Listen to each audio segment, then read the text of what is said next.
बाहर निकल के क्षमा मांगने लगा कि क्षमा कर दो, बड़ी गलती हो गई। मित्र ने कहा मैं तो हैरान हुआ कि तुमसे निकल कैसे गया। उसने कहा कि कुछ नहीं, सिर्फ जबान की चूक हो गई। हालांकि जबान की चूक कभी भी नहीं होती है, भीतर कुछ चलता होता है तो कभी कभी बेमौके जबान से निकल जाता है, चूक कभी नहीं होती। माफ कर दो, भूल हो गई। कैसे ये ख्याल आ गया कुछ समझ में नहीं आता, हालांकि पूरी तरह समझ में आ रहा था कि ख्याल कैसे आया है। दूसरे मित्र के घर गए। अब वो तय करता रहा रास्ते में कि अब चाहे कुछ भी हो जाए, ये नहीं कहना है कि कपड़े मेरे हैं। पक्का कर लेना है अपने मन को। घर के द्वार पर उसने जाके बिल्कुल दृढ़ संकल्प कर लिया कि ये बात नहीं उठानी कि कपड़े मेरे हैं। लेकिन उस पागल को पता नहीं कि जितना वो दृढ़ संकल्प कर रहा है इस बात का, वो दृढ़ संकल्प बता रहा है इस बात को कि उतने ही जोर से उसके भीतर ये भावना घर कर रही कि कपड़े मेरे। आखिर दृढ़ संकल्प किया क्यों जाता है? एक आदमी कहता है कि मैं ब्रह्मचर्य का दृढ़ व्रत लेता हूं, उसका मतलब है उसके भीतर कामुकता दृढ़ता से धक्के मार रही, नहीं तो और कारण क्या है? एक आदमी कहता है कि मैं कसम खाता हूं कि आज से कम खाना खाऊंगा, उसका मतलब यह है कि कसम खानी पड़ रही, ज्यादा खाने का मन है उसका। और तब अनिवार्य रूप में द्वंद्व पैदा होता है।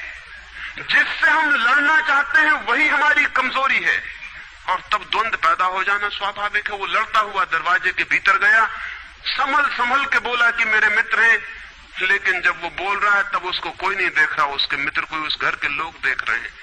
तब फिर उसे ख्याल आया कि मेरा कोट, मेरी पगड़ी। उसने कहा कि दृढ़ता से कसम खाई है, इसकी बात नहीं उठानी।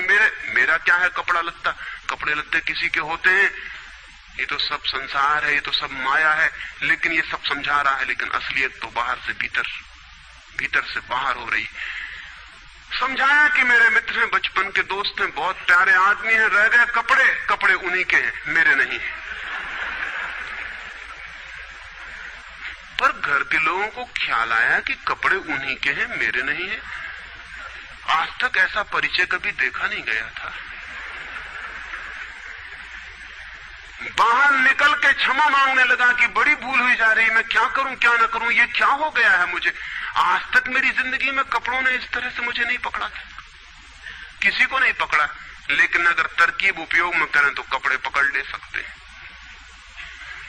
मित्र ने कहा मैं जाता नहीं तुम्हारे साथ, पर वो हाथ जोड़ने लगा कि नहीं ऐसा मत करो, जीवन भर के लिए दुख रह जाएगा कि मैंने क्या दुर्व्यवहार किया। अब मैं कसम खा के कहता हूं कि कपड़ों की बात ही नहीं उठानी। मैं बिल्कुल भगवान की कसम खाता हूं कि कपड़ों की बात नहीं उठानी। और कसम खाने वालों से हमेशा सावधान रहना जरूरी है, क्योंकि जो भी कसम खाता है उसके भीतर उस कसम से भी मजबूत कोई बैठा है जिसके खिलाफ वो कसम खा रहा है। और वो जो भीतर बैठा है वो ज्यादा भीतर है, कसम ऊपर है और बाहर है। कसम चेतन मन से खाई गई है और जो भीतर बैठा है वो अचेतन की परतों तक समाया हुआ है। अगर मन के 10 हिस्से कर दें तो कसम एक हिस्से ने खाई है, 9 हिस्से उल्टा भीतर खड़ा हुआ है। ब्रह्मचर्य की कसम एक हिस्सा खा रहा है मन का, और 9 हिस्सा परमात्मा की दुहाई दे रहा है। वो जो परमात्मा ने बनाया वो उसके लिए कहा चला जा रहा है, कहे चला जा रहा है। गए तीसरे मित्र के घर। अब उसने बिल्कुल ही अपनी सांसों तक पे संयम कर रखा है। संयमी आदमी बड़े खतरनाक होते हैं, क्योंकि उनके भीतर ज्वालामुखी उबल रहा है और ऊपर से वो संयम साधे हुए हैं। और इस बात को स्मरण रखना कि जिस चीज को साधना पड़ता है, साधने में इतना श्रम लग जाता है कि साधना पूरे वक्त हो नहीं सकती, फिर शिथिल होना पड़ेगा, विश्राम करना पड़ेगा। अगर मैं जोर से मुट्ठी बांध लूं तो कितनी देर बांधे रख सकता हूं? 24 घंटे। जितने जोर से बांधूंगा उतने ही जल्दी थक जाऊंगा और मुट्ठी खुल जाएगी।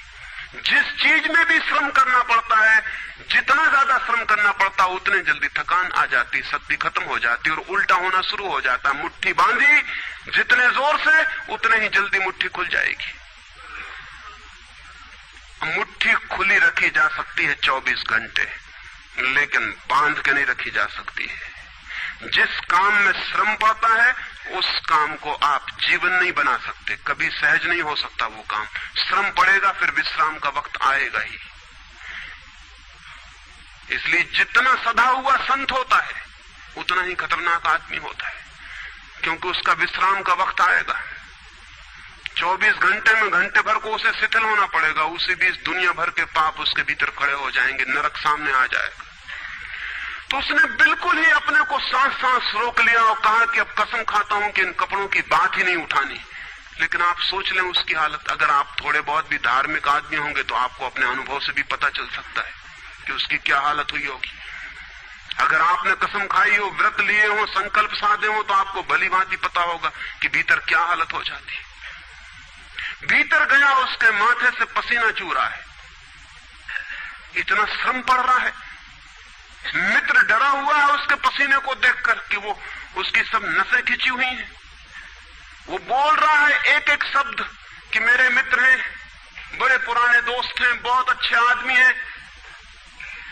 और एक क्षण को वो रुका, जैसे भीतर से कोई जोर का धक्का आया हो और सब बह गया, बाढ़ आ गई और सब बह गया। और उसने कह गया, रह गए कपड़े की बात, तो मैंने कसम खा ली है कि कपड़े की बात ही नहीं करनी।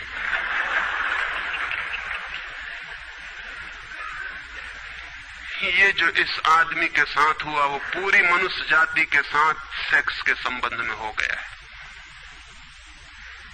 सेक्स को ऑब्सेशन बना दिया, सेक्स को रोग बना दिया, घाव बना दिया और सब विषाक्त कर दिया, सब विषाक्त कर दिया।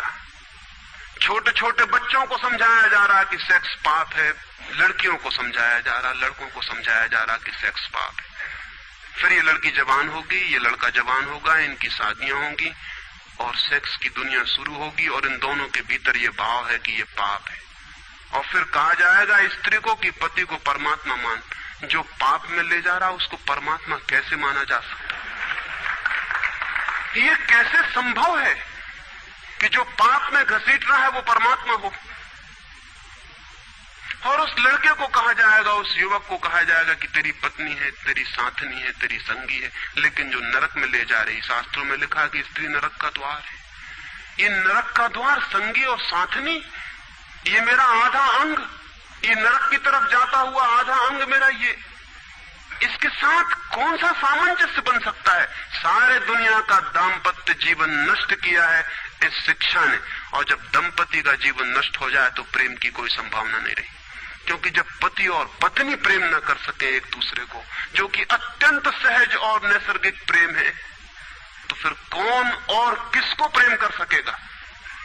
इस प्रेम को बढ़ाया जा सकता है कि पत्नी और पति का प्रेम इतना विकसित हो, इतना उदात्त हो, इतना ऊंचा बने कि धीरे धीरे बांध तोड़ दे और दूसरों तक फैल जाए। ये हो सकता है, लेकिन इसको समाप्त ही कर दिया जाए, तोड़ ही दिया जाए, विषाक्त कर दिया जाए तो फैलेगा क्या, बढ़ेगा क्या? रामानुज एक गांव में ठहरे थे और एक आदमी ने आके कहा कि मुझे परमात्मा को पाना है। तो उन्होंने कहा कि तूने कभी किसी को प्रेम किया है? उस आदमी ने कहा, इस झंझट में मैं कभी पड़ा ही नहीं, प्रेम वगैरह की झंझट मैंने की, मुझे तो परमात्मा को खोजना है। रामानुज ने कहा, तूने कभी झंझट ही नहीं की प्रेम की? उसने कहा, मैं बिल्कुल सच कहता हूं आपसे। और बेचारा ठीक ही कह रहा था, क्योंकि धर्म की दुनिया में प्रेम एक डिस्क्वालिफिकेशन, एक अयोग्यता है। तो उसने सोचा कि अगर मैं कहूं किसी को प्रेम किया तो वो कहेंगे भी प्रेम छोड़, ये राग वाग छोड़, अभी इधर पहले इन सबको छोड़ के आ, तब इधर आना। तो उस बेचारे ने किया भी हो तो वो कहता गया कि मैंने नहीं किया, नहीं किया। ऐसा कौन आदमी होगा जिसने थोड़ा बहुत प्रेम नहीं किया हो? रामानुज ने तीसरी बार पूछा कि तू कुछ तो बता, थोड़ा बहुत भी, कभी भी किसी को? उसने कहा, माफ करिए, आप क्यों बात वही बात पूछे चले जा रहे हैं? मैंने प्रेम की तरफ आंख उठा के नहीं देखा, मुझे तो परमात्मा को खोजना है।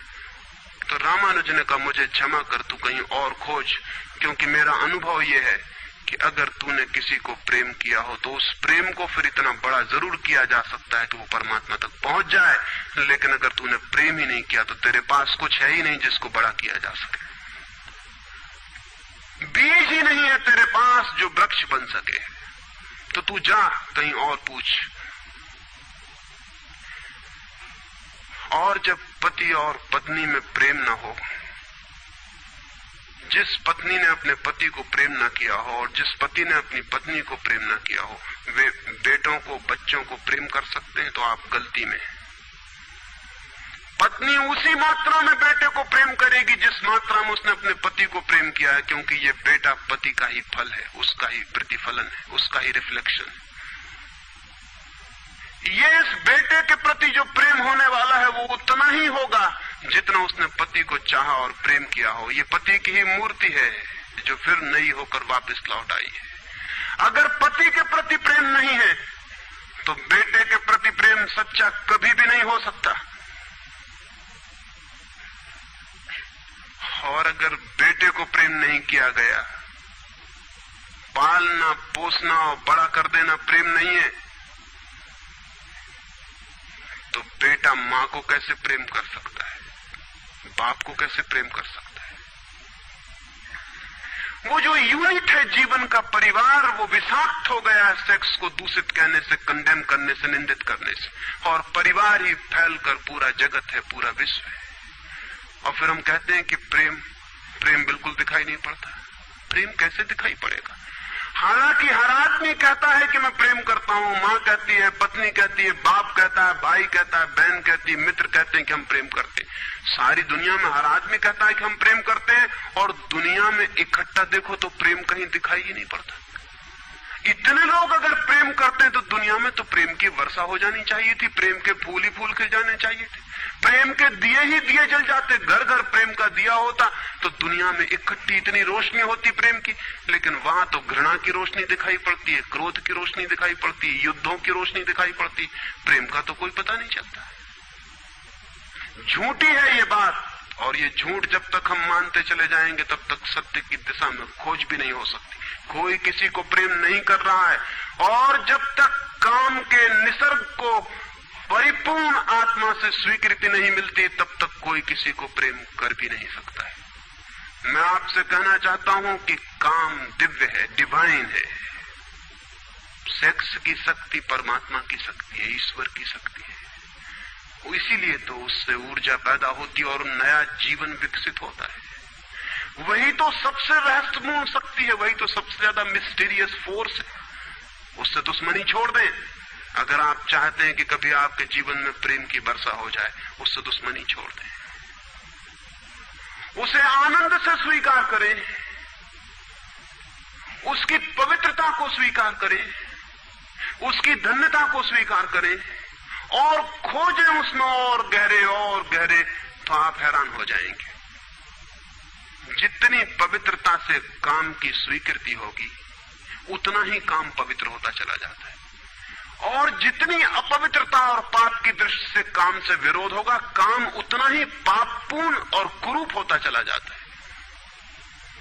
जब कोई अपनी पत्नी के पास ऐसे जाए जैसे कोई मंदिर के पास जाता है, जब कोई पत्नी अपने पति के पास ऐसे जाए जैसे सच में कोई परमात्मा के पास जाता है, क्योंकि जब दो प्रेमी काम से निकट आते हैं, जब वे संभोग से गुजरते हैं, तब सच में ही वे परमात्मा के मंदिर के निकट से गुजर रहे हैं। वहीं परमात्मा काम कर रहा है उनकी उस निकटता में, वहीं परमात्मा की सृजन शक्ति काम कर रही है। और मेरी अपनी दृष्टि यह है कि मनुष्य को समाधि का, ध्यान का जो पहला अनुभव मिला हो कभी भी मनुष्य के इतिहास में, तो वो संभोग के क्षण में मिला है और कभी नहीं। संभोग के क्षण में ही पहली बार ये स्मरण आया है आदमी को कि इतने आनंद की वर्षा हो सकती है। और जिन्होंने सोचा, जिन्होंने मेडिटेट किया, जिन लोगों ने काम के संबंध पर और मैथुन पर चिंतन किया और ध्यान किया, उन्हें यह दिखाई पड़ा कि काम के क्षण में, मैथुन के क्षण में, संभोग के क्षण में मन विचारों से शून्य हो जाता है। एक क्षण को मन के सारे विचार रुक जाते हैं, और वो विचारों का रुक जाना और वो मन का ठहर जाना ही आनंद की वर्षा का कारण होता है। तब उन्हें सीक्रेट मिल गया, राज मिल गया कि अगर मन को विचारों से मुक्त किया जा सके किसी और विधि से भी, तो भी इतना ही आनंद मिल सकता है। और तब समाधि और योग की सारी व्यवस्थाएं विकसित हुई, जिनमें ध्यान और सामायिक और मेडिटेशन और प्रेयर, इनकी सारी व्यवस्थाएं विकसित हुई। इन सब के मूल में संभोग का अनुभव है। और फिर मनुष्य को अनुभव हुआ कि बिना संभोग में जाए भी चित्त शून्य हो सकता है, और जो रस की अनुभूति संभोग में हुई थी वो बिना संभोग के भी बरस सकती है। फिर संभोग क्षणिक हो सकता है, क्योंकि शक्ति और ऊर्जा का वो निकास और बहाव है, लेकिन ध्यान सतत हो सकता है। तो मैं आपसे कहना चाहता हूं कि एक युगल संभोग के क्षण में जिस आनंद को अनुभव करता है, एक योगी 24 घंटे उस आनंद को अनुभव करने लगता है। लेकिन इन दोनों आनंदों में बुनियादी विरोध नहीं है, और इसलिए जिन्होंने कहा कि विषयानंद और ब्रह्मानंद भाई भाई हैं, उन्होंने जरूर सत्य कहा है। वे सहोदर हैं, एक ही उदर से पैदा हुए हैं, एक ही अनुभव से विकसित हुए, उन्होंने निश्चित ही सत्य कहा है। तो पहला सूत्र आपसे कहना चाहता हूं, अगर चाहते हैं कि पता चले कि प्रेम तत्व क्या है, तो पहला सूत्र है काम की पवित्रता, दिव्यता, उसकी ईश्वरीय अनुभूति की स्वीकृति, उसको परम हृदय से, पूर्ण हृदय से अंगीकार। और आप हैरान हो जाएंगे, जितने परिपूर्ण हृदय से काम की स्वीकृति होगी, उतने ही आप काम से मुक्त होते चले जाएंगे। जितना अस्वीकार होता है, उतने ही हम बंधते हैं, जैसा वो फकीर कपड़ों से बंध गया। जितना स्वीकार होता है, उतने हम मुक्त होते हैं। अगर परिपूर्ण स्वीकार है, टोटल एक्सेप्टेबिलिटी है जीवन का जो निसर्ग है उसकी, तो आप पाएंगे कि वो परिपूर्ण स्वीकृति को मैं आस्तिकता कहता हूं। वही आस्तिकता व्यक्ति को मुक्त करती है। नास्तिक में उनको कहता हूं जो जीवन के निसर्ग का अस्वीकार करते हैं, निषेध करते हैं। ये बुरा है, ये पाप है, ये विष है, ये छोड़ो, ये छोड़ो, ये छोड़ो। जो छोड़ने की बातें कर रहे हैं वे ही नास्तिक हैं। जीवन जैसा है उसे स्वीकार करो और जियो उसकी परिपूर्णता में। वही परिपूर्णता रोज रोज सीढ़ियां सीढ़ियां ऊपर उठाती जाती, वही स्वीकृति मनुष्य को ऊपर ले जाती। और एक दिन उसके दर्शन होते हैं जिसका काम में पता भी नहीं चलता था। काम अगर कोयला था तो एक दिन हीरा भी प्रकट होता है प्रेम का। तो पहला सूत्र यह है। दूसरा सूत्र आपसे कहना चाहता हूं, और वो दूसरा सूत्र भी संस्कृति ने और आज तक की सभ्यता ने और धर्मों ने हमारे भीतर मजबूत किया है। दूसरा सूत्र भी स्मरणीय है, क्योंकि पहला सूत्र तो काम की ऊर्जा को प्रेम बना देगा, और दूसरा सूत्र द्वार की तरह रोके हुए है उस ऊर्जा को बहने से, वो बह नहीं पाएगी। वो दूसरा सूत्र है मनुष्य का ये भाव कि मैं हूं, ईगो, उसका अहंकार कि मैं हूं। बुरे लोग तो कहते ही हैं कि मैं हूं, अच्छे लोग और जोर से कहते हैं कि मैं हूं, और मुझे स्वर्ग जाना है और मोक्ष जाना है और मुझे ये करना है और मुझे वो करना है। लेकिन वो मैं खड़ा हुआ है वहां भीतर।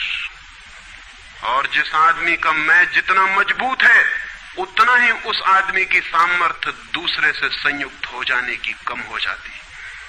क्योंकि मैं एक दीवार है, एक घोषणा है कि मैं हूं। मैं की घोषणा कह देती है तुम हो, मैं हूं, दोनों के बीच फासला है। फिर मैं कितना ही प्रेम करूं और आपको अपनी छाती से लगा लूं, लेकिन फिर भी हम दो हैं। छातियां कितनी ही निकट आ जाएं, फिर भी बीच में फासला है। मैं हूं, तुम हो। इसलिए निकटतम अनुभव भी निकट नहीं ला पाते। शरीर पास बैठ जाते हैं, आदमी दूर दूर बने रह जाते हैं। जब तक भीतर मैं बैठा हुआ है, तब तक दूसरे का भाव नष्ट नहीं होता। शास्त्र ने कहीं एक अद्भुत वचन कहा है कि दी अदर इज हेल। वो जो दूसरा है वही नरक है। लेकिन शास्त्र ने ये नहीं कहा कि why the other is other. वो दूसरा दूसरा क्यों है? वो दूसरा दूसरा इसलिए है कि मैं हूं, और जब तक मैं हूं तब तक दुनिया में हर चीज दूसरी है, अन्य है, भिन्न है। और जब तक भिन्नता है तब तक प्रेम का अनुभव नहीं हो सकता। प्रेम है एकात्म का अनुभव। प्रेम है इस बात का अनुभव कि गिर गई दीवार और दो ऊर्जाएं मिल गई और संयुक्त हो गई। प्रेम है इस बात का अनुभव कि एक व्यक्ति और दूसरे व्यक्ति की सारी दीवारें गिर गईं और प्राण संयुक्त हुए, मिले और एक हो गए। जब यही अनुभव एक व्यक्ति और समस्त के बीच फलित होता है तो उस अनुभव को मैं कहता हूं परमात्मा, और जब दो व्यक्तियों के बीच फलित होता है तो उसे मैं कहता हूं प्रेम। अगर मेरे और किसी दूसरे व्यक्ति के बीच ये अनुभव फलित हो जाए कि हमारी दीवारें गिर जाएं, हम किसी भीतर के तल पर एक हो जाएं, एक संगीत, एक धारा, एक प्राण, तो ये अनुभव है प्रेम। और अगर ऐसा ही अनुभव मेरे और समस्त के बीच घटित हो जाए कि मैं विलीन हो जाऊं और सब और मैं एक हो जाऊं, तो ये अनुभव है परमात्मा। इसलिए मैं कहता हूं प्रेम है सीढ़ी और परमात्मा है उस यात्रा की अंतिम मंजिल। ये कैसे संभव है कि दूसरा मिट जाए? जब तक मैं न मिटूं तब तक दूसरा कैसे मिट सकता है? वो दूसरा पैदा किया है मेरे मैं की प्रतिध्वनि ने। जितने जोर से मैं चिल्लाता हूं कि मैं, उतने ही जोर से वो दूसरा पैदा हो जाता है। वो दूसरी प्रतिध्वनि है, उस तरफ इको हो रही मेरे मैं की। और ये अहंकार, ये ईगो द्वार पर दीवार बन के खड़ी है। और मैं है क्या? कभी सोचा आपने कि ये मैं है क्या? आपका हाथ है मैं, आपका पैर है, आपका मस्तिष्क है, आपका हृदय है, क्या है आपका मैं? अगर आप एक क्षण भी शांत होकर भीतर खोजने जाएंगे कि कहां है मैं, कौन सी चीज है मैं, तो आप एकदम हैरान रह जाएंगे। भीतर कोई मैं खोजे से मिलने को नहीं। जितना गहरा खोजेंगे उतना ही पाएंगे भीतर एक सन्नाटा और शून्य है। वहां कोई आई नहीं, वहां कोई मैं नहीं, वहां कोई ईगो नहीं। एक भिक्षु नागसेन को एक सम्राट मिलिंद ने निमंत्रण दिया था कि तुम आओ दरबार में। तो जो राजदूत गया था निमंत्रण देने, उसने नागसेन को कहा कि भिक्षु नागसेन, आपको बुलाया है सम्राट मिलिंद ने, मैं निमंत्रण देने आया हूं। तो नागसेन कहने लगा मैं चलूंगा जरूर, लेकिन एक बात विनय कर दूं, पहले ही कह दूं कि भिक्षु नागसेन जैसा कोई है नहीं। ये केवल एक नाम है, काम चलाऊ नाम है। आप कहते हैं तो मैं चलूंगा जरूर, लेकिन ऐसा कोई आदमी कहीं है नहीं। राजदूत ने जाके सम्राट को कह दिया कि बड़ा अजीब आदमी है वो कहने लगा कि मैं चलूंगा जरूर, लेकिन ध्यान रहे कि भिक्षु नागसेन जैसा कहीं कोई है नहीं, ये केवल एक काम चलाऊ नाम है। सम्राट ने कहा अजीब सी बात है, जब वो कहता है मैं चलूंगा, आएगा वो आया भी रथ पर बैठकर। सम्राट ने द्वार पर स्वागत किया और कहा भिक्षु नागसेन हम स्वागत करते हैं आपका। वो हंसने लगा, उसने कहा कि स्वागत स्वीकार करता हूं, लेकिन स्मरण रहे भिक्षु नागसेन जैसा कोई है नहीं। सम्राट कहने लगा बड़ी पहेली की बातें करते हैं आप। अगर आप नहीं हैं तो कौन है? कौन आया है यहां? कौन स्वीकार कर रहा है स्वागत? कौन दे रहा है उत्तर? नागसेन मुड़ा और उसने कहा कि देखते हैं सम्राट मिलिंद, ये रथ खड़ा है जिस पर मैं आया। सम्राट ने कहा ये रथ है।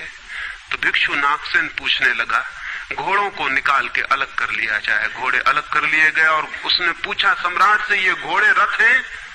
सम्राट ने कहा घोड़े कैसे रथ हो सकते हैं? घोड़े अलग कर दिए गए। सामने के डंडे जिनसे घोड़े बंधे थे खिंचवा लिए गए। उसने पूछा कि ये रथ हैं? सिर्फ दो डंडे कैसे रथ हो सकते हैं? डंडे अलग कर दिए गए। चाक निकलवा लिए और कहा ये रथ है। सम्राट ने कहा ये चाक है, ये रथ नहीं है। और एक एक अंग रथ का निकलता चला गया और एक एक अंग पर सम्राट को कहना पड़ा कि नहीं ये रथ नहीं है। फिर आखिर पीछे शून्य बच गया, वहां कुछ भी ना बचा। भिक्षु नागसेन पूछने लगा रथ कहां है अब? रथ कहां है अब? और जितनी चीजें मैंने निकाली तुमने कहा ये भी रथ नहीं, ये भी रथ नहीं, ये भी रथ नहीं, अब रथ कहां है? तो सम्राट चौंक के खड़ा रह गया। रथ पीछे बचा भी नहीं था और जो चीजें निकल गई थी उनमें कोई रथ था भी नहीं। तो वो भिक्षु कहने लगा समझे आप, रथ एक जोड़ था, रथ कुछ चीजों का संग्रह मात्र था। रथ का अपना होना नहीं है कोई, ईगो नहीं है कोई। रथ एक जोड़ है। आप खोजे कहां है आपका मैं, और आप पाएंगे कि अनंत शक्तियों के एक जोड़ है, मैं कहीं भी नहीं है। और एक एक अंग आप सोचते चले जाएं तो एक एक अंग समाप्त होता चला जाता है। फिर पीछे शून्य रह जाता है। उसी शून्य से प्रेम का जन्म होता है, क्योंकि वो शून्य आप नहीं है, वो शून्य परमात्मा है। एक गांव में एक आदमी ने मछलियों की एक दुकान खोली थी, बड़ी दुकान थी, उस गांव में पहली दुकान थी। तो उसने एक बहुत खूबसूरत तख्ती बनवाई और उस पर लिखाया फ्रेश फिश सोल्ड हियर, यहां ताजी मछलियां बेची जाती। पहले दिन दुकान खुली और एक आदमी आया और कहने लगा फ्रेश फिश सोल्ड हियर, ताजी मछलियां, कहीं बासी मछलियां भी बेची जाती हैं, ताजी लिखने की क्या जरूरत। दुकानदार ने सोचा कि बात तो ठीक है, इससे और व्यर्थ बासे का भी ख्याल पैदा होता है। उसने फ्रेश अलग कर दिया, ताजा अलग कर दिया, तख्ती रह गई फिश सोल्ड हियर, मछलियां बेची जाती हैं, मछलियां यहां बेची जाती। दूसरे दिन एक बूढ़ी औरत आई और उसने कहा कि मछलियां यहां बेची जाती हैं, सोल्ड हियर, कहीं और कहीं भी बेचते हो? उस आदमी ने कहा यह हियर बिल्कुल फिजूल है। उसने तख्ती पर एक शब्द और अलग कर दिया, रह गया फिश सोल्ड। तीसरे दिन एक आदमी आया, वो कहने लगा फिश सोल्ड, मछलियां बेची जाती हैं, मुफ्त भी देते हो क्या? आदमी ने कहा ये सोल्ड भी बेकार, उस सोल्ड को भी अलग कर दिया। अब रह गई वहां तख्ती फिश। एक बुढ़ा आया और कहने लगा फिश, अंधे को भी मील भर दूर से बांस मिल जाती है, ये तख्ती काहे के लिए लटकाई हुई है यहां? फिश भी चली गई, खाली तख्ती रह गई वहां। और एक आदमी आया और उसने कहा ये तख्ती किस लिए लगाई है, इससे दुकान पे आड़ पड़ती है। वो तख्ती भी चली गई, वहां कुछ भी नहीं रह गया।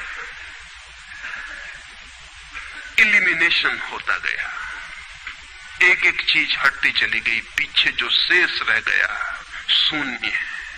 उस शून्य से प्रेम का जन्म होता है, क्योंकि उस शून्य में दूसरे के शून्य से मिलने की क्षमता है। सिर्फ शून्य ही शून्य से मिल सकता है और कोई नहीं। दो शून्य मिल सकते हैं, दो व्यक्ति नहीं, दो इंडिविजुअल नहीं मिल सकते, दो वैक्यूम, दो एम्प्टीनेस मिल सकते हैं, क्योंकि बाधा आप कोई भी नहीं, शून्य की कोई दीवार नहीं होती और हर चीज की दीवार होती है।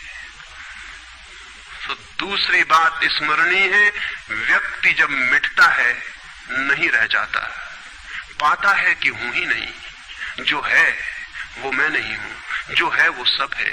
तब द्वार गिरता है, दीवार टूटती है और तब वो गंगा बहती है जो भीतर छिपी है और तैयार है। वो शून्य की प्रतीक्षा कर रही कि कोई शून्य हो जाए तो उससे बह उठूं। हम एक कुआं खोदते हैं, पानी भीतर है, पानी कहीं से लाना नहीं होता, लेकिन बीच में मिट्टी पत्थर पड़े हैं, उनको निकाल के बाहर कर देते हैं। करते क्या है हम? करते हैं हम एक शून्य बनाते हैं, एक खाली जगह बनाते हैं, एक एम्प्टीनेस बनाते हैं। कुआं खोदने का मतलब है खाली जगह बनाना, ताकि खाली जगह में जो भीतर छिपा हुआ पानी है वो प्रकट होने के लिए जगह पा जाए, स्पेस पा जाए।